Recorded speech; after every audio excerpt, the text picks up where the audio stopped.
धनी कौन है? संत ने जवाब दिया, जिसकी मांग खत्म हो गई है, जिसकी इच्छा समाप्त हो गई है, जिसकी चाह खत्म हो गई है, वो सम्राट है। जिसकी दरिद्रता खत्म हो गई है, वो सम्राट है। सम्राट वो व्यक्ति नहीं है जिसके पास बाहरी संपदा का भंडार है। सम्राट वो व्यक्ति नहीं है जिसके पास सोने चांदी हीरे जवाहरात के खान हैं। संत की दृष्टि में सम्राट वो है जिसके पास भीतर की संपदा है, जिसके पास प्रेम की संपदा है, जिसके पास सत्य, अहिंसा, प्रेम, करुणा की संपदा है, वो सम्राट है। एक बार महर्षि कणाद नाम सुना होगा आपने। उनका नाम कणाद क्यों पड़ा? कहा जाता है महर्षि कणाद अन्न का कण चुन चुनकर अपना गुजारा करते थे। जैसे किसान खेतों में अपना फसल काट लेते हैं, उसके बाद जो कुछ अन्न बच जाया करते थे, वही अन्न चुन चुन कर महर्षि कणाद अपना गुजारा करते थे। इसलिए उनका नाम कणाद पड़ गया। अब उनसे भी बड़ा कोई बाहर दरिद्र होगा? संसार की दृष्टि में तो वो दरिद्र हैं, क्योंकि वो अन्न चुनकर खाते हैं। इतनी भी सामर्थ्य उनके पास नहीं है कि वो अपना अर्जित कर सके। संसार की दृष्टि में वो दरिद्र हैं, वो भिखारी हैं। ये बात उस राज्य के राजा को पता चला कि महर्षि कणाद एक संत हैं और वो इतने गरीब हैं, उन्हें खेतों से अन्न चुन चुन कर खाना पड़ता है। राजा ने अपने मंत्री को धन दौलत से लदे हुए गाड़ियां लेकर भेजा। कहा, जाकर संत को समर्पित कर देना। मंत्री पहुंचा, नमस्कार किया और महर्षि कणाद से कहा, भगवान, ये सम्राट ने भेजा है, राजा ने भेजा है, इसे आप स्वीकार करें। महर्षि कणाद ने कहा, इसकी आवश्यकता मुझे नहीं, मुझे इसकी कोई जरूरत ही नहीं है। देना है तो अन्य गरीबों को दे दो जिन्हें इसकी आवश्यकता है। मंत्री लौट गया। राजा ने पुनः भेजा। वो दोबारा गाड़ियों पर सारे हीरे जवाहरात धन दौलत लेकर पहुंचा, अन्न का खजाना लेकर पहुंचा। महर्षि कणाद ने फिर कहा, मैं पुनः कहता हूं, मुझे कोई आवश्यकता नहीं है। मैं पुनः कहता हूं, तुम उन्हें दे दो जिन्हें इसकी आवश्यकता है। मंत्री पुनः लौट गया। राजा ने तीसरी बार भेजा। कहा, नहीं, किसी भी हालत में तुम दे ही दो, उन्हें लेना ही होगा। मंत्री पहुंचा, पुनः समर्पित किया। संत ने कहा, मैं अंतिम बार पुनः कहता हूं, दोबारा मेरे पास मत आना, मुझे कोई जरूरत ही नहीं है, मैं तृप्त हूं, मैं संतुष्ट हूं। मंत्री लौट गया।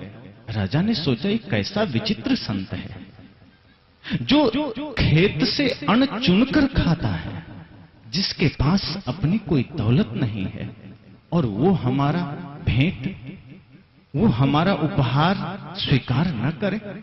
राजा ने निर्णय लिया, मैं स्वयं जाऊंगा।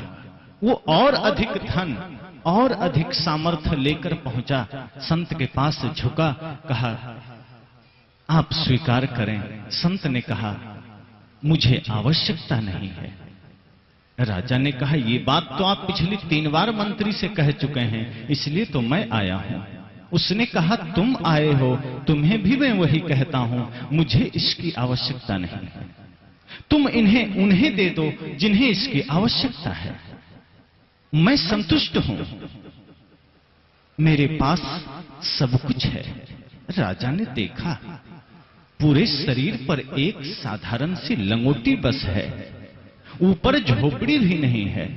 पेड़ के नीचे बैठा हुआ है ये संत, और शरीर पर कपड़े के नाम पर सिर्फ एक लंगोटी है, और ये कहता है, मेरे पास सब कुछ है, मुझे कुछ नहीं चाहिए।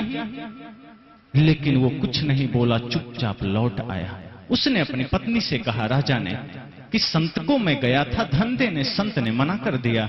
रानी ने कहा, तुम गलत किए, तुम गलत कर बैठे, राजा हो तुम, तुम्हारे पास समझ नहीं है, तुम संत के पास गए, तुम्हें ध्यान होना चाहिए, संत के पास देने के लिए नहीं, कुछ लेने के लिए जाना चाहिए, तुम्हें लेने जाना था, और तुम तो देने ही पहुंच गए। तुम तो इस अहंकार में रह गए कि मैं सम्राट हूं, मैं राजा हूं, मैं कुछ दे दूंगा, और तुम्हारे इसी घमंड में तुम चूर हो गए। पर तुम्हें ध्यान होना चाहिए, कुछ लेने जाना चाहिए। जैसे ही ये बात कहा, और उसकी पत्नी ने एक बात और कही, कहे तुम्हें ये शायद पता ना हो कि बाहर की दौलत वही ठुकरा सकता है, बाहर की संपत्ति वही ठुकरा सकता है जिसने भीतर की दौलत को पा लिया हो, जिसने भारत भीतर के सत्य को पा लिया हो, जिसने भीतर के संपदा को पा लिया, और वही ठुकरा सकता है। तुम पुनः जाओ। राजा पुनः गया, रात्रि में ही चला गया, हाथ जोड़कर चरणों में झुका और संत से कहा, मुझे माफ करें, मैं आपको कुछ देने आ गया था। संत ने कहा, तुम खुद को देखो और मुझे देखो, कौन गरीब है। तुम्हें ये लगता था मैं गरीब हूं, लेकिन तुम खुद को देखो और मुझे देखो कि कौन गरीब है। तुम्हारे पास बाहर की संपदा की कोई कमी नहीं है, तुम्हारे पास बाहर की दौलत की कोई कमी नहीं है। हाथी हैं, घोड़े हैं, बढ़िया राजमहल है तेरे पास, नौकर हैं, चाकर हैं, हीरे जवाहरात के खान हैं, कोई कमी नहीं है। लेकिन तुम्हारे पास अभी भी मांग है, तुम्हारे पास अभी भी चाह है कि और मिल जाए, कि पड़ोस का राज्य भी मेरा हो जाए, कि मेरा खजाना और बढ़ जाए। तेरे पास मांग है, मेरे पास कोई मांग नहीं है, मेरे पास कुछ भी चाह नहीं है। मैंने भीतर की संपदा प्राप्त कर ली है, मैंने हृदय में प्रेम, सत्य, अहिंसा, करुणा की संपदा अर्जित कर ली है। मुझे बाहर की दौलत की कोई कामना नहीं, मुझे बाहर की संपदा की कोई कामना नहीं है। और ध्यान रहे, तुम बाहर की संपदा जिसे तुम संपदा समझते हो, अगर हकीकत में सोचो तो बाहर की संपदा किसी विपदा से कम नहीं है। क्योंकि आज है तेरे साथ, कल रहे न रहे कोई ठिकाना नहीं। बाहर का पद आज है तुम्हारे पास, कल रहे न रहे कोई ठिकाना नहीं। लेकिन जिसने भीतर की संपदा को पा लिया है, जिसने भीतर के धन को पा लिया है, वो कभी मिटता नहीं। आपने एक भजन सुना है, पायो जी मैंने राम रतन धन पायो, वस्तु अमोलिक दी मेरे सतगुरु, वस्तु अमोलिक दी मेरे सतगुरु, कृपा करी अपनायो, पायो जी मैंने राम रतन धन पायो, पायो जी मैंने राम रतन धन पायो। संत मीराबाई कहती हैं कि सदगुरु ने मुझे उस धन का पता बता दिया, उस दौलत का पता बता दिया जिसे मैंने पाया, और अब कोई लूट नहीं सकता, कोई बांट नहीं सकता, वो कभी मिट नहीं सकता। वही दौलत, वही संपदा की बात महर्षि कणाद करते हैं। तो वो संपदा, वो ज्ञान की संपदा, वो प्रेम की संपदा, वो सत्य की संपदा हम सब भी प्राप्त कर सकें, ये कोशिश हमारी हो। बाहर की दौलत हमने पाई, बाहर के धन हमने पाया, बाहर से सब कुछ हमें मिला, पर कल सुरक्षित रहे न रहे, ये शरीर कल सुरक्षित रहे न रहे, ये ख्याल अगर हो जाए तो हमारी यात्रा जो बाह्य की ओर है, जो बाहरी जगत की ओर है, वो मुड़ेगी स्वयं की ओर, वो लौटेगी स्वयं की ओर। और ये दृष्टि हमारे पास होनी चाहिए। अभी हमारी दृष्टि ऐसी है कि हमें बाहर तो दिखाई देता है, हमें दूसरों में कुछ तो दिखाई देता है, बाहर का धन तो दिखाई देता है, पर भीतर हमें कुछ नजर नहीं आता। ये आंखें बाहर की आंखें हैं, इससे आप बाहर के जगत को देख सकते हैं, इससे आप बाहर के लाभ को देख सकते हैं। किसी का मकान देखते हैं तो भीतर एक उत्कंठा जगती है, एक जिज्ञासा जगती है, कितना सुंदर मकान है, उस मकान को देखकर आपके भीतर एक जिज्ञासा जगती है, कितना सुंदर मकान है। किसी का धन देखकर एक जिज्ञासा जगती है, कितना दौलतमंद आदमी है। लेकिन किसी अच्छे व्यक्ति को देखकर, किसी प्रेमी व्यक्ति को देखकर, किसी ईमानदार व्यक्ति को देखकर हमारे हृदय में कभी ये नहीं होता कि उसकी ईमानदारी, उसकी सच्चाई, उसका प्रेम कितना महान है, काश मेरे भी जीवन में हो जाए। दूसरे की दौलत हमारे जीवन में हो, ये कामना है। दूसरे का मकान हमारा मकान बन जाए, ये कामना है। दूसरे की संपदा जैसी हमारी संपदा हो, ये कामना है। लेकिन दूसरे की शांति, दूसरे की भक्ति, दूसरे का सत्यवादिता, दूसरे का प्रेममय जीवन हमें कभी स्वीकार नहीं होता। वो हमें स्वीकार होना चाहिए।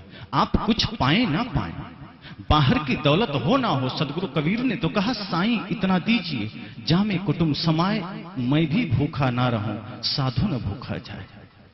सदगुरु कबीर कहते हैं, बाहर की दौलत कितना चाहिए, शरीर चल जाए, और अगर आप कुछ समाज का नेतृत्व कर रहे हैं तो वो समाज चल जाए। अगर आप राष्ट्र का नेतृत्व कर रहे हैं तो राष्ट्र चल जाए। आपका शरीर चले, समाज चले, परिवार चले, राष्ट्र चले, इससे अधिक का करोगे क्या? इसके अलावा तो फिर वही दौलत चाहिए जो दौलत कभी साथ नहीं छोड़ती, जिसके होने पर हम शांत होते हैं, जिस दौलत के होने पर हम निश्चिंत होते हैं, जिस दौलत के होने पर हम असली में सम्राट होते हैं, जिसे सदगुरु कबीर ने कहा, चाह गई चिंता मिटी, मनुआ बेपरवाह, जिनको कुछ नहीं चाहिए वो ही शाहंशाह। बस इतना ही कहकर वाणी को विराम देता हूं।